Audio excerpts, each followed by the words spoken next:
Thank you very much, everybody, for joining us for another really insightful fireside chat with the wonderful Margaret Dear Kasande-Köbel. Margaret has served as the crafts production and marketing manager at Rwenzori Sustainable Trade Centre in Uganda, formerly the country's largest fair trade artisan exporter.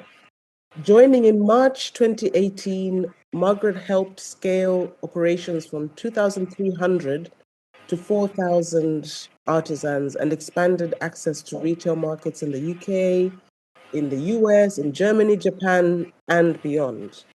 A trained accountant, Margaret developed systems in batch production, quality control, and marketing, and enabled Rwenzori Sustainable Trade Centre to fulfill large volume export orders. She also serves as a board treasurer for the WFTO Africa. So, Margaret, thank you so much for joining us today. Could you start by sharing a little bit about your background and how you first got involved in the artisan and craft sector? Thank you so much, Daphne, for having me. It's always such an honor to speak to you. I appreciate your heart and commitment to the artisans in Africa and to the heritage sector. It's always nice to see someone with your kind of experience putting your heart out and skills and networks to support artisans. Thank you. I joined the RSTC in 2018, but prior to that, I guess it's really influenced by my upbringing because I was raised as a single mother, and from the age of 13, I really actively participated in running our grocery shop, which was our family's only source of income.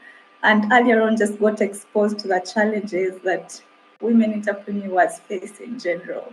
So after university, I decided to go back to my village, which my mother was against it, to really share the knowledge that I got from my business degree with women entrepreneurs like my mother.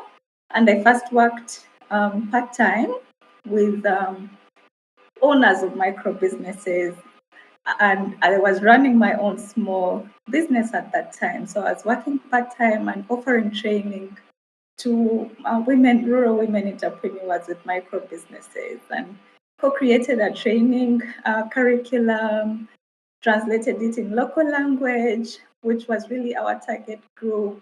And I got an opportunity to work with women in Western Uganda, but also in Namibia. And I reached a point in 2018 where I felt like this is amazing, and it would be an opportunity to expand and work with more rural women. So that is how I joined the RSTC from 250 women to 2,000 women. And I have always loved African crafts, Ugandan crafts, the heritage. So my thing really was working with women, and the craft sector was just a bonus. Okay. So you really came into this from an angle of helping women in business as opposed to from a creative side, because a lot of the people that I speak to come into this space because they've got a creative, say, background, or they've got an interest in the creatives. But you brought in a different angle, and I think I can relate to that a lot, because even though in another reality, in an ideal world, I would have come up as a pure creative. I actually went down the financial route as well. And so I've come into this space as a creative who no longer really creates, but as somebody who sympathizes and understands the journey, the creative journey, but wants to bring in a business element to it. So you said you originally trained as an accountant, and I would love to know how that element or that background helped you to add value into production, into marketing, into export management, which are areas that you ended up specializing in for Rwenzori.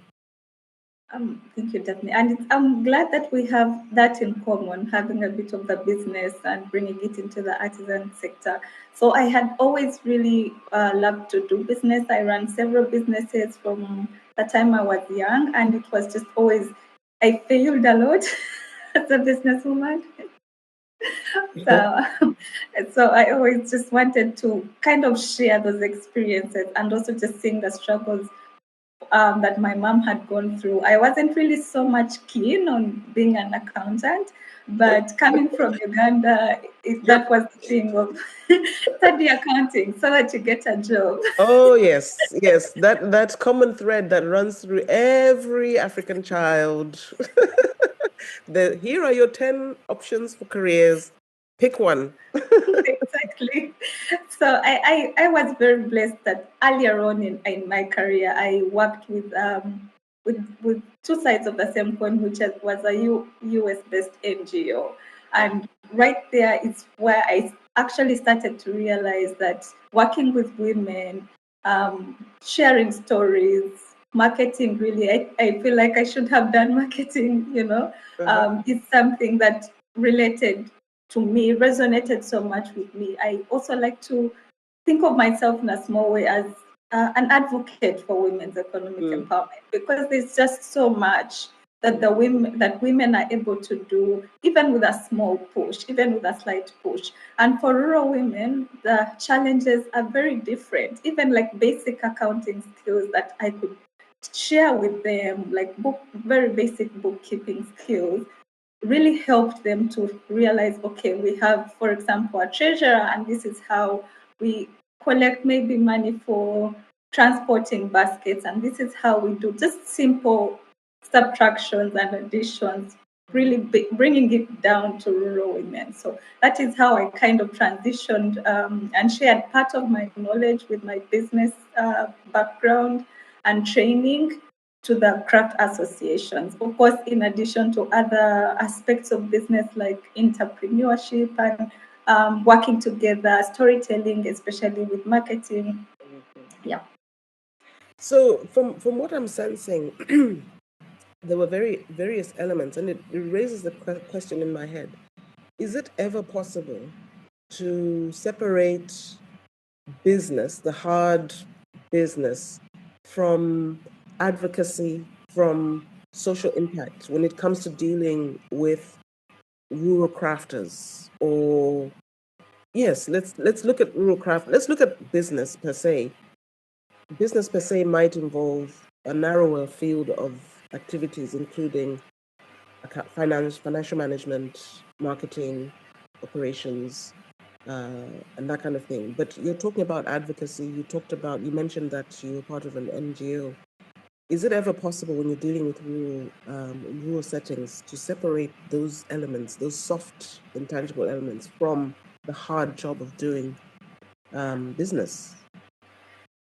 I think they are interlinked. I feel like once you, with advocacy, for example, sharing maybe the struggles of these women and what this looks like, then you're able to support them to say, this is how you tell your story, this is how you market your product. Like prices that favor you, not because you want to sell, but because even beyond the sale, there are so many intricate things that you have to go through that probably a woman in an urban setting may not experience. So I feel like they are really interlinked. One kind of leads to another.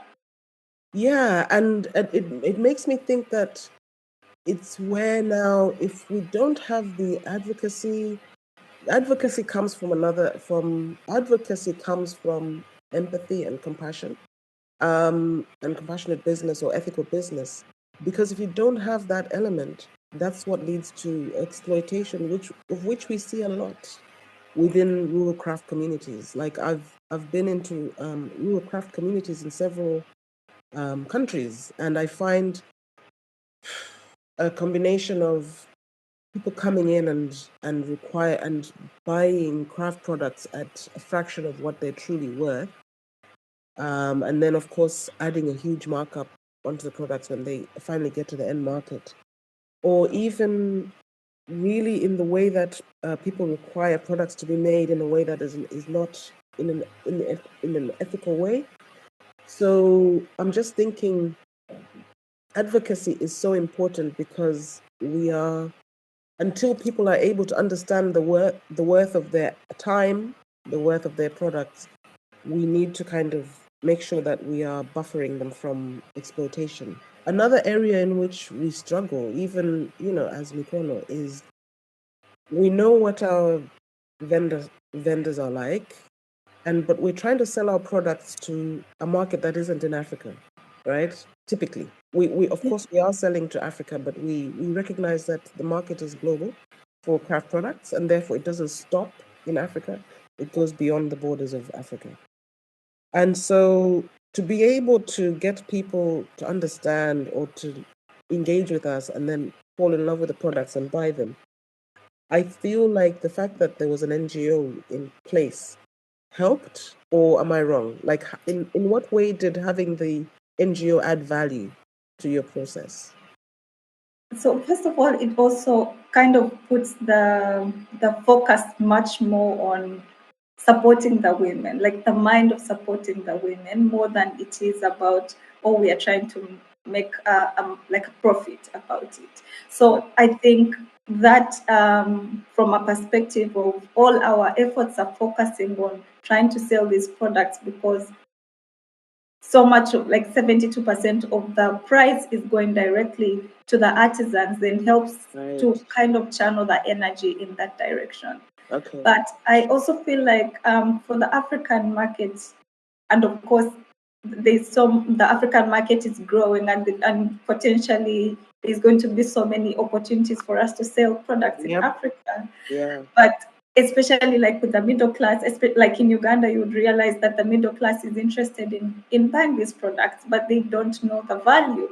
Right. So to share the story, and some of them could relate and say, okay, my grandmother used to weave, or stuff like that. So to just kind of bring the narrative back and say this is something that is authentically African, and it beyond you buying a product, you are supporting a woman in the village to take their child to school, to escape, economic and social injustices in rural areas, or with like refugees, to say we had an opportunity to work with refugee artisans, and for them it was relieving some of those days that they were taught as they were growing up, and being able to make a product in a different country that is from home just really helped them also emotionally and socially to just fit in as, for example, refugees from Congo. So Okay, so the question of storytelling, it's an interesting one, because we all know that those stories are what convinces people to not just admire but engage with the product. I know this from personal experience when we had a bricks and mortar presence in London, and if somebody walked into our space for my previous business, Sapele, you knew that if once you engage in a conversation, they will walk out having bought something, guaranteed. But my question now, and I always tried to be very careful about the story itself, in the sense that it's a fine line between saying you will support a woman who's to get a dignified livelihood, to what I used to call poverty porn, where it's like, let's show somebody in their most undignified form, and guilt trip people into buying a product. They can say, I did a good thing. They don't even like the thing that they're buying. But I think, do you find that the story about you help somebody in need who is looking for a dignified income in Africa? I'm curious to know whether the story around culture, because we can tell a story about culture, we can tell a story about the individual, we can tell a story about the skill that went into. Which ones do you feel resonate the most with which audiences? that's a very good question. And it's also something that I personally struggled with to so that we like decolonizing and saying we want to tell a story that is that is, that is worthy of this person, that is worthy of the skill. So for me, I feel like sharing the skill, like the journey, for example, because usually the skills are passed down from grandmothers or from mothers or from someone that, like, that kind of figure, that when you see something like that, then it reminds you, oh, it's like most of the products are contemporary right now, but maybe it was like, I'll give an example of like a coffee basket and what that signifies culturally in Uganda or in Western Uganda. I feel like is much better than sharing the story of, oh my God, okay, here is, like you say, this is poverty. Yep. 100%. And I have been, I guess, I don't say victim, but I think I have fallen in the trap as well in the past of sharing stories that may not really be worthy or carry the dignity of the weaver. And yeah, so I have continued learning and unlearning to share the story, for example, the skill cultural aspect and what this means in terms of like empowerment, for example. Yeah. We have seen women through this weaving, they're able to make money and have a voice in like local council or in school or in church, like in local communities, and they're able to make changes, for example, and say, we're going to be contributing this amount because we are 50 mothers that are weaving so that our children can have a meal. The ones who are like in higher classes can have a meal at school. So those kinds of stories that actually tell maybe even the impact, not necessarily the struggles that lead to that. Yeah. Okay. Did you find that the story you tell in different to different audiences is different? Or did you find yourself narrowing and saying this is the lowest common denominator when it comes to storytelling? I think it's always like to read the room, or the person that you're talking to, because I will be honest that some people would rather hear the story of, so tell me about this woman and their struggles or blah, blah, blah. So because we're also coming from a selling point of view, it's sometimes we will tell the stories like that, but then there are people who are interested in knowing why is this called like a coffee pot? Why is this called maybe like what's the story, what's the mind behind this kind of design or this kind of basket? So it depends really on the information that someone is looking for or what they come of the, I guess, vibe. I don't know if vibe is the vibe that you get. Vibes are a thing. Vibes are a thing. What advice? So we the way we operate is we've got micro stores. Every vendor, every craft enterprise has the opportunity to create their own store within Meekono, where they tell their story and they showcase their products, they share their terms. Given what you've said, could you give some advice to the craft enterprises on Meekono of when we say tell your story, what should they never forget to put on in that space where it says tell your story? It's a great question. First of all, I really liked also the tools that you gave us prior to sharing our stories, like photography and some of the tools that you gave us information to go through just before we put out the story. And one important thing, like it's commonly said, like a picture is worth 1,000 words. So there are those pictures. As I have evolved, I have also tried to stay away from pictures that show like the artisans' faces or stuff like that. But there are some pictures that you can take that actually show maybe the women are working together to do mix a dye, or one of the women is teaching or something like that, that actually speaks more about what you are doing, what these women are doing in the group setting culturally, in comparison to actually using too many words. And of course, there are what we call the buzzwords. But I have also learned that if you can tell your story and imagine that you're sharing it with like a 5-year-old, so that we're staying away from the buzzwords of, oh my God, I can't think of one, but let's say like marginalized, and I don't know what, like, stuff like that. That is really huge. But if we can keep it as simple as possible, that, for example, like, keep it as simple as possible, first of all, and then stay away from pictures that show women's face, like the artisans' faces, but a picture that is good quality. It's nice to invest if it's possible, because I really like what you're doing with the platform, really. And the pictures that are there, take great pictures that if someone sees it, they will think about it and go like, okay, this is something that I like. So for me, that is the core. And just remember why you started like this work. Why is it important? I think that always stands out, to say that we are doing this because ABCD, we are preserving culture, for example, or we are advocating for women's economic empowerment. We are telling the African story about African handicrafts authentically. Yeah. So in a nutshell, I feel like that is a combination of that. Amazing. And so specifically for the basket make, and this comes from your experience of face-to-face interactions, because you've attended trade shows around the world. So this advice comes from somebody who's spoken to buyers and been able, through those conversations and through those stories, has been able to get buyers to really invest in, buyers to come and invest and commit a lot of money into buying your products. A little bit. We're going into the nitty-gritty, the topics that I feel creatives do not like. Two. The legal compliance documentation, and the second one is finance.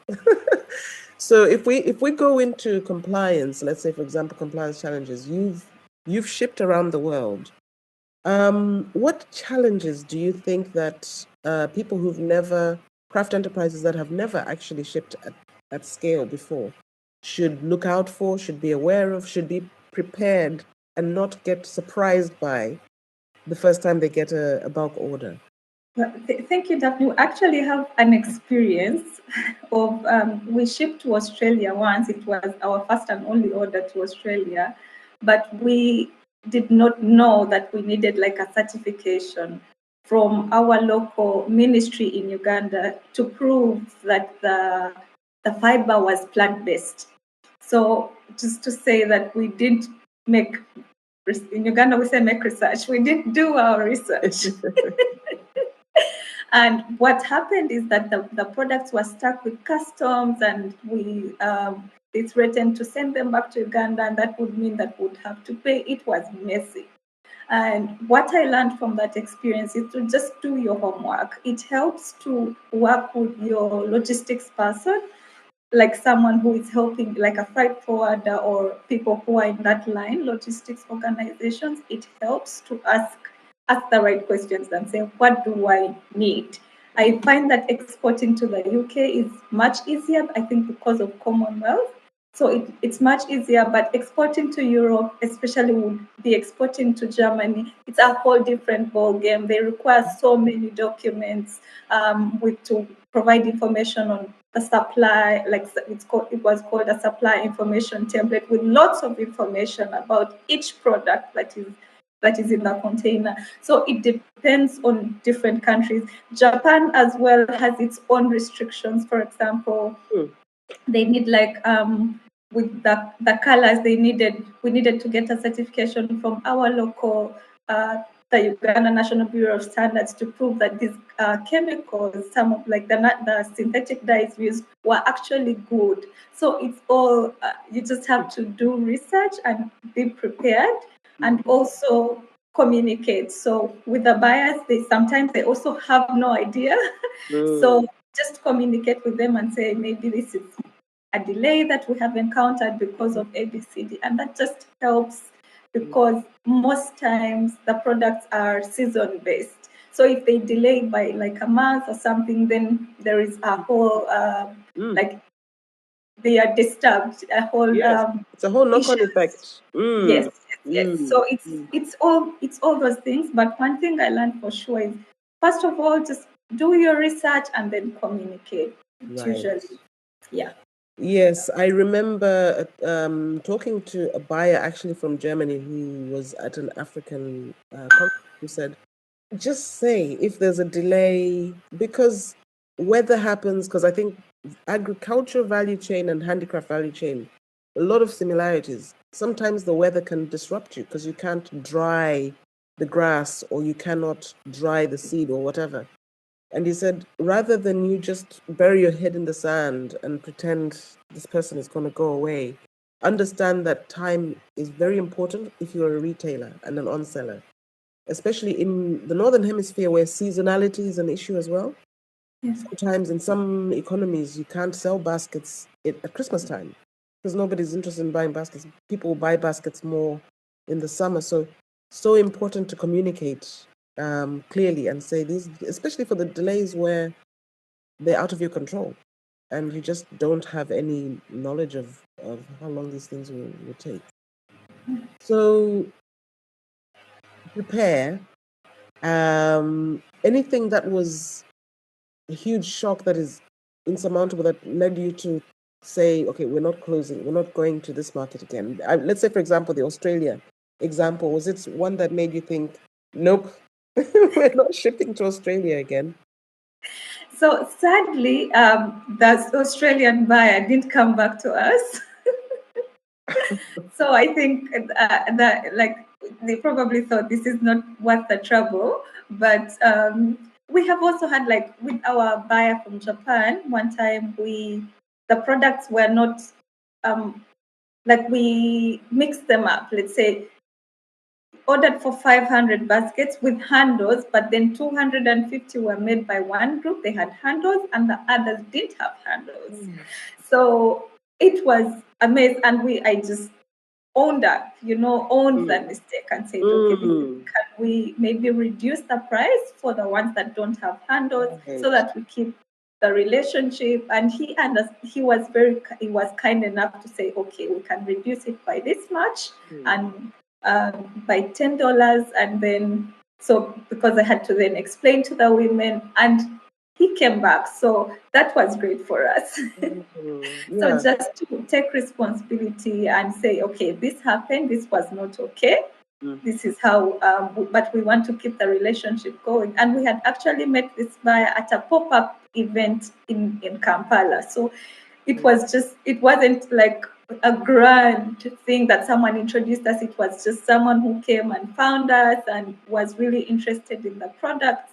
So we created like a great professional relationship there, and we have had our ups and downs, but we still work together. Because you realized that the products had come in from one group without meeting the full spec, you then negotiated and you offered a reduction in your pricing. Because in your mind, you're thinking, if they don't take these 300 baskets, how do we now get them off our books, get them off of our inventory? So that's a pragmatic approach of saying we may even have a cut in our margin, but for the sake of long-term relationship. So one benefit, I guess, of being a part of the Fair Trade Network, being a member of the World Fair Trade Organization, was the networks that brought us. And one of them was a partnership with Made 51, which is a UNHCR initiative working with refugee artisans. And we had struggled really with pricing for a very long time. And the prices hadn't changed for 10 years. But with permission, we asked if we could use that pricing and a costing template that we were working with the refugee artisans for our artisans. And luckily, we were okayed by Med 51, our contact person, to say it's okay, you can use it. And it's just details how much this product cost at cost price. But before we arrive to the cost price, how much material is going there. And even little things as much as like water and firewood and transport, to help this producer to understand that I'm just not getting the price out of my head. And with that, we saw a first time increment in our prices for the first time in 10 years. In 2023, then the prices increased by 40% for all our products because we were able to actually calculate and then explain to the buyers that this is how much the women are putting in, this is how much we need for transport. We also sectioned them according to zones, the ones that are closest to the trade center, the ones who are far away, like because we work with communities that are close to the Rwenzori region, and the mountain and Mount Rwenzori, but some of them are further, so they incur more transport costs. And then to bring back that conversation to the buyers and say, this is why this costs this much and this costs this much. And also for the women to appreciate that you can't just come up with a price because that feels good for you. And then try to negotiate, because sometimes we would ask, how did you come up with this price? And they just say, no, I just thought about it. So it really has helped us to help them to also understand. And of course, post pandemic, there were so many issues financially, globally as well. So the prices needed to be reasonable, but it also needed to be fair, because we can't take that aspect out of the pricing model. So okay, hold. So many issues here. The first one, so important. So you talked about how you had problems in your pricing. Was your pricing too low? yes, I felt like it was too low because the artisans always complained. And of course, like in developing countries, like in Uganda, for example, there are so many factors. Inflation is up and down. So many things that have changed over the last 10 years. The prices are totally different from how much it cost 10 years ago. So they would always complain, but then we could not get the buyers convinced that this is what we actually needed them to offer, because we had no reason, we had no calculation of this is actually what is going into the product, and therefore it's worth this price. So, yeah. And then you talked about itemizing every little cost that goes into making these products, including water used maybe to wash the raw materials. Talked about firewood. I would imagine that's for coloring and things like that. So important. So important. But we're going to go back to that, because I think when it comes to different sizes of craft enterprise, there are different challenges to costing. One of which is costing of the maker's time, especially when it's sort of startup, self-employed maker. How do you cost the maker's time? And also if it's lower volume production, it ends up overloading. Sometimes when you cost your own time, it overloads the final cost of making 10, 20, or 50. When you're making 500, it's a little bit different. But before we go on to that, I just wanted to talk about that thing you said, which is the transparency. I think that, if you go to a buyer and you say, I'm going to be totally transparent with you about all my input costs and my margin, and then you can make a decision about whether this works for you or not. It feels like that's a radical thing to tell a lot of craft enterprises. For Meekono, we are transparent about our margin. So we add a markup on top of the price of the wholesale price of products. It is a much fairer markup than we've seen by other players and other intermediaries in the market. So I would encourage even small artisan groups to look into the fair trade principles, because there's a principle on transparency and accountability. So even for the artisans, they know that this is something that is very important, because it is a fair trade principle. Even way before we got fair trade certified, we were applying these principles to the groups, to our operations. So by the time we got to applying for the fair trade certification, then we had already done some groundwork. But just beyond the certification, I'm a big advocate for that. But even if you don't get the certification, the principles themselves are a great guiding line, a great guiding tool for artisan work. What are these principles?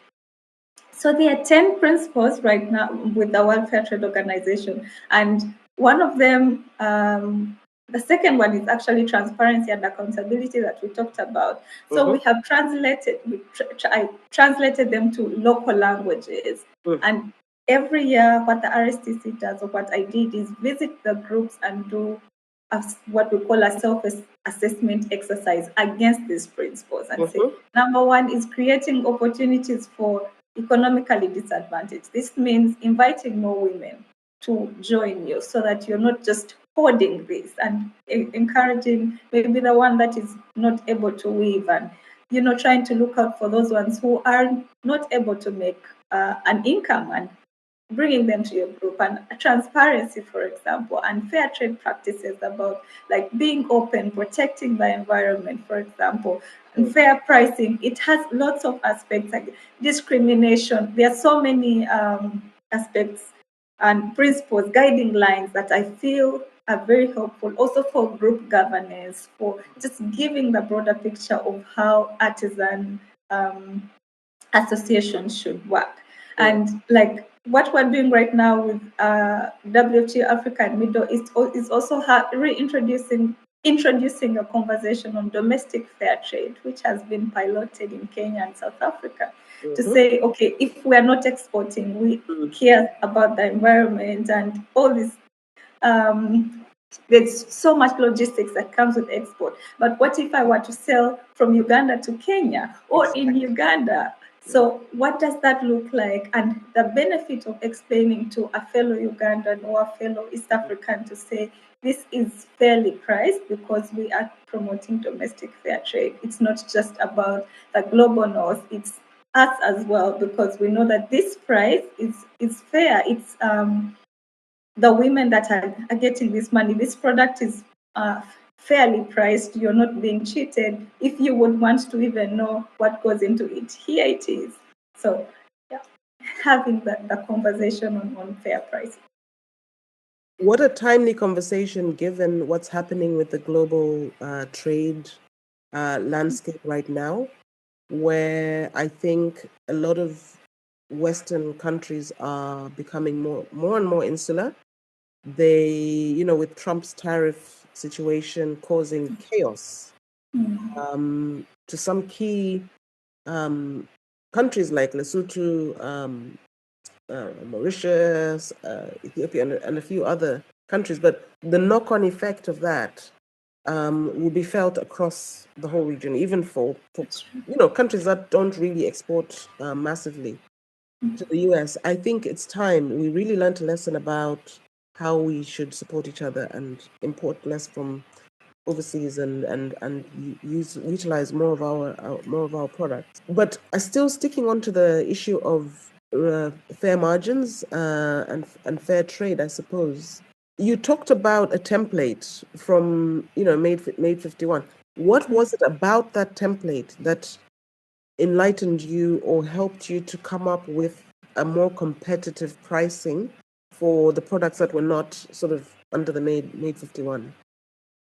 Well, one thing for sure, what stood out is the itemizing, like you said, itemizing the different little costs that we thought were not very significant. For example, when it comes to the artisans' time, and one tool we're using in Uganda is to say, okay, in this part of town, this is how much someone is paid if they were going to the garden to dig somewhere. So we get that amount and divide it by the number of hours to show them that if I'm spending 5 hours, for example, in the garden and getting $10, and I'm spending 3 hours on my basket. So just to simplify it for them. And this is how much transport that I need, because each woman contributes maybe like, I don't know what, like 2,000, like maybe 2,000 Uganda shillings for a basket, depending on their closeness to the center.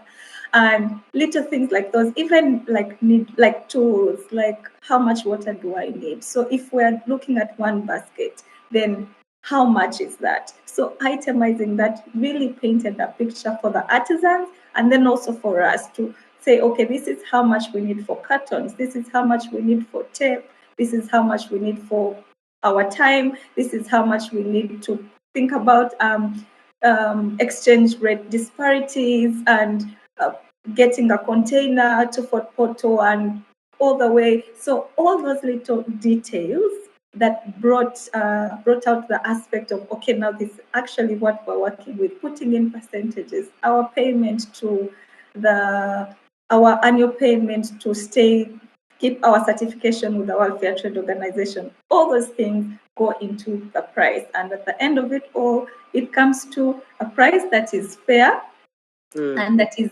actually calculated very transparently, that any person who actually sees the value in this product will realize that it's not a rip-off, it's not an assumption, it has it's not a feeling or a vibe. Yes. Okay, I've got two questions for you. What is the typical markup that your retailers then apply to your baskets? You know, the bigger retailers that source from you in bulk.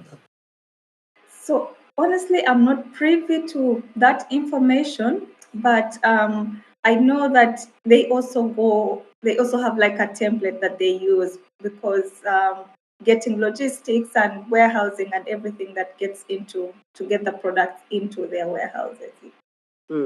Okay, and then the second question is, you know, baskets are a product that's made across the global south mainly.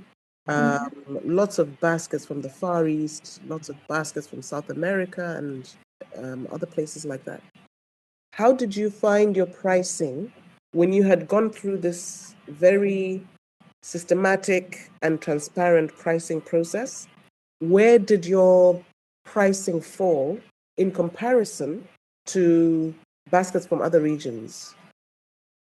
I think it's still really on the low end, or on the fair side, don't say low end, on the fair side, because also one of the benefits is with the RSTC and working with like a big wholesaler is mass production.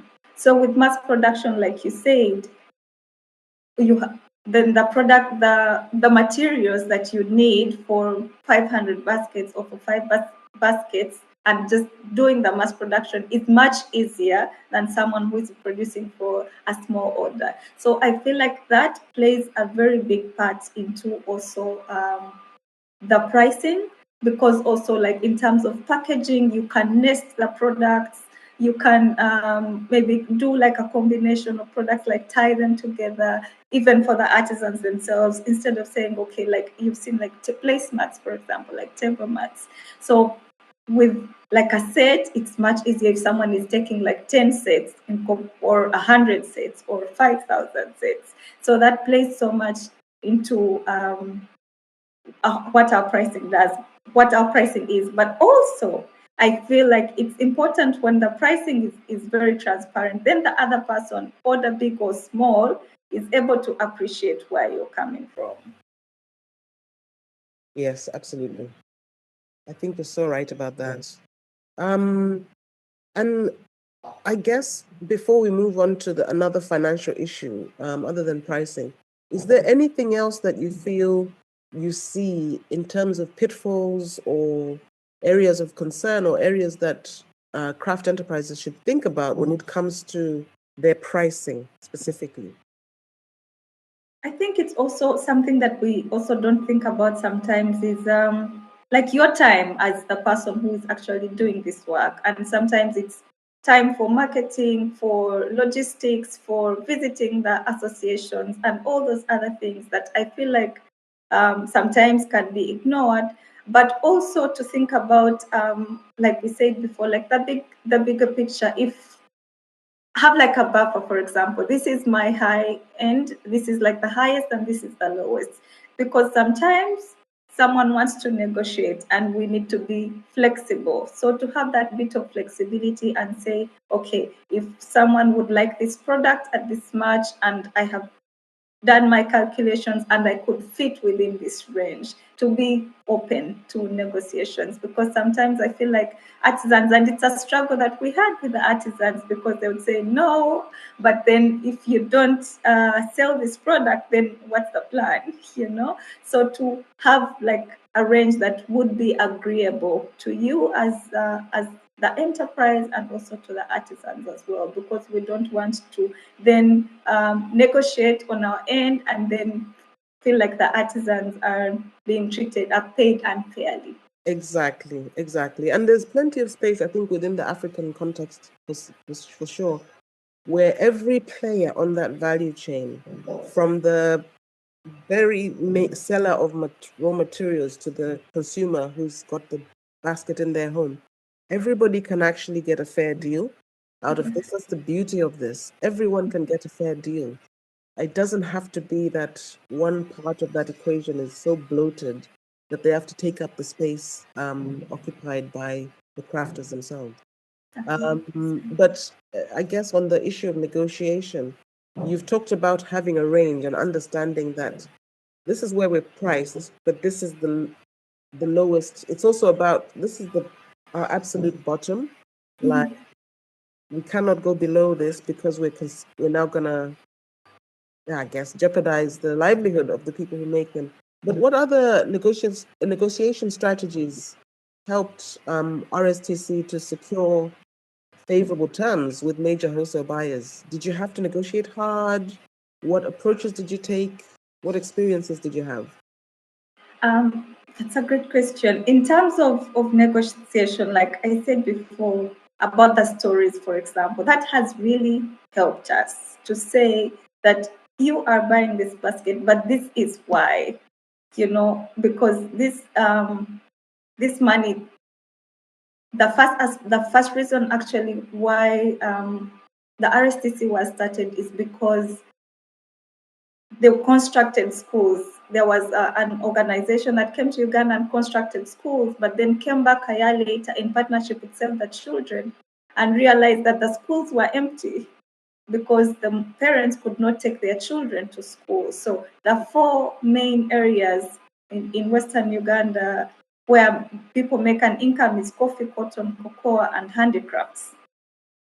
But what makes the handicrafts really special is because all the 39 groups are women-led, and the designs, the designs come from the women themselves. What we do is support with product development, bless you, with product development and pricing and stuff that they may not be able to have access to. So I feel like one of our biggest aspects is telling the stories behind why these prices, why these baskets are important for these women, being able to see them grow up, gain self-esteem from the economic empowerment and advocate for themselves in different leadership spaces at local council, in churches. Some of them have gone ahead, like I mentioned before, to be, or they sit on committees in their schools and say, no, this is what we want for our children. We want a meal. So we are 50 mothers, and this is what we want for our kids. And we can be able to provide that. So I feel like sharing those things that are very important that are behind why the baskets are being made, why it is a significant milestone for them. For example, there were issues of like menstrual hygiene, and in rural communities, young girls still didn't have access to sanitary pads. And in Uganda, it was so bad that I think the schools were closed the longest during COVID. And these young moms did not have access to go to school. Some of them fell pregnant. And then the government said, if you fell pregnant during the pandemic, then you can't go to school. But here is an opportunity where they can live with their mothers and take care of their small babies and not feel like outcasts in their communities. So it is those things for us that really once you share some of those stories, then I feel like the negotiation also comes into play. And like we said before, being transparent with the pricing. Yeah, goodness. And you talked about how your Japanese client actually found you in Kampala. That is a story that needs to be highlighted, because I think we all fall under the impression that we need to go there, and nobody here locally is looking at our product, or there's no, I get my retail orders locally and then my wholesale orders out there, but we all know how expensive it is to exhibit at trade shows and things like that. But it's just I just wanted to highlight the fact that you just never know where your buyers can find you. And I feel you must have also had buyers finding you through your online presence as well. You talked about regional trade. Does RSTC exhibit on the continent, for example? Do you ever participate in events in around Africa? So last year and this year, last year we were able to participate in artisan Soko trade fair that was in Nairobi, that was organized by Powered by People. And interestingly, the lady that referred us to that fair was our US buyer, once our US buyer. And she said, there's going to be this trade fair in Nairobi, and I think this would be great for you. Have you heard about it? So I was really impressed, because we hadn't been, you have probably heard about Swahili imports, I think. So we had a relationship with Swahili imports. She loved our baskets and bought a couple of them. And so she referred us to the artisan Soko, which was great. Just really the power of networks. Yeah. And so we exhibited there and were able to get a buyer from the US as well. For a small order, but it's always nice, and just meet other people. And also this year, because thanks to our relationship with Med 51, we participated in the Forum for Africa Displacement Forum. So yes, in Nairobi, also in Nairobi. Yes, so we also exhibited there, and I have something that that was shared from there. I won't tell you how I got my hands on it, but yes, I heard about the event, but it was very good. So we have participated regionally with those, and what we're also trying to do as a fair trade movement for Africa and Middle East is to look for ways of how we can participate regionally, but also globally as a collective, because sometimes it's difficult to participate alone, It's hectic logistically, it's expensive, it needs experience preparing for these fairs. So that is a conversation that we are having, that we also want to, as a benefit of being a part of the World Fair Trade Organization, to say this is something that we can do together and showcase our products. Yeah. And I wish RSTC all the best with that. You've obviously, since 2018, I'm sure you've seen different funding pathways across your network, from donor support to income, because sometimes we forget that revenue is actually fundraising. You can actually raise your funding from just focusing your attention on customers as opposed to investors.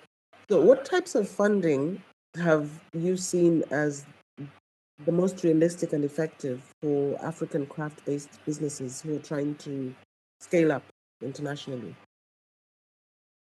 One thing for sure is grants. Grants are very helpful with training, because we need training on, especially product development is something that we really struggled with. And because if we're making ethical products that are contemporary but still have a cultural aspect to them, then we need to create. And sometimes we don't have all the skills. So I feel like grants are really powerful and helpful for training and the artisans themselves, but even us who are supporting the artisans as well. And one thing for sure, and what I also like about Meekono, is the opportunity to sell. A platform like Meekono, for example, that is not necessarily, I don't know how you would call that, it's not giving you money per se, but it's giving you an opportunity to sell, to tell your story. I think that is very important. I feel like for me, those two are very key. And I know that, for example, and the power, really harnessing the power of networks. I know, like with Made 51, they are selling the products in Uniqlo and Chloe and have had partnerships with global brands. And I think it's really the networks that are within. I know that IKEA is also right now supporting so much work, especially with refugees and employing refugees, which I feel is such a great platform. If wholesalers and the RSTC was very lucky to have an opportunity to sell directly to a large retailer, so if large retailers, for example, even locally in Africa, and I've spoken to supermarkets even in Uganda to say, okay, you can have a space for handicrafts that are made in Uganda. If we can, get products from all over the world, we can have a small section, which I wasn't very successful, but I started to have the conversation, even in like my hometown, to say, this is something that if a woman walks in here, or they may never even walk in here because it's a supermarket and they would rather go downtown. But the impact, what that says about you, about your brand, is very, stands out. So. This really, really is like a shout out to local retail chains to say it has to start with us. Exactly. It really, really has to start. As you say, like the thing that hurts the most is even for those very same categories like baskets. Why do we have baskets that have taken a ride on a ship when this is the home of baskets? We've got an ebook about baskets. And my mind was blown putting that together because even I wasn't aware of the range of baskets and basket skills that we have and heritage. If we cannot stock our own products within our own supermarkets, what are we doing? Exactly. What are we doing? So, Margaret, I know that I don't want to waste the opportunity of having an accountant speaking to our audience. So, if there's one thing as an accountant you would, besides all the other advice that you've given us, which is rich, by the way, if there's one thing that you'd say from an accountant or business management, financial management point of view, especially our craft enterprising, what would it be? Take care of your finances. It's very common for social enterprises not to keep records. And most business owners, I also speak as someone who owns small businesses, run my own businesses. That's very important to say this is how much is coming in and this is how much we are spending. Things that look very technical, like cash flows. As a social enterprise, if you don't care about your cash flows, for example, then you are headed for doom. And even these artisans that you are working with that really are depending on you to sell these products, then you won't be able to support them as much as you can. And also the thing is, most organizations like donors for grants and opportunities for finances, if your finances are not in check, you don't have audited books of accounts, and sometimes even for small organization, you can say, no, I don't need that. Sometimes that is actually what they ask for. And we have seen, for example, in Uganda, some banks that have finances for women. But even for small businesses, they want to see that you have organized finances. And I think that is something that most business owners forget. And one thing that I also learned is don't forget to pay yourself, because if you don't, then you start eating the cow. What's next for you? Because I know that the world has expanded. You're now not in the RSTC full time. So what's next for you? And just share what where we should look out for you going forward. Thank you so much. Well, being in a different space has also given me the opportunity to just like take a break a bit, because and just think and reflect on the journey and even where I want to go. I want to continue advocating and working, the opportunity to volunteer as a board treasurer for the World Fair Trade Organization, Africa and Middle East, has given me an opportunity to still stay active in the network and acquaint myself with aspects on domestic fair trade, which is something that I am really interested to do.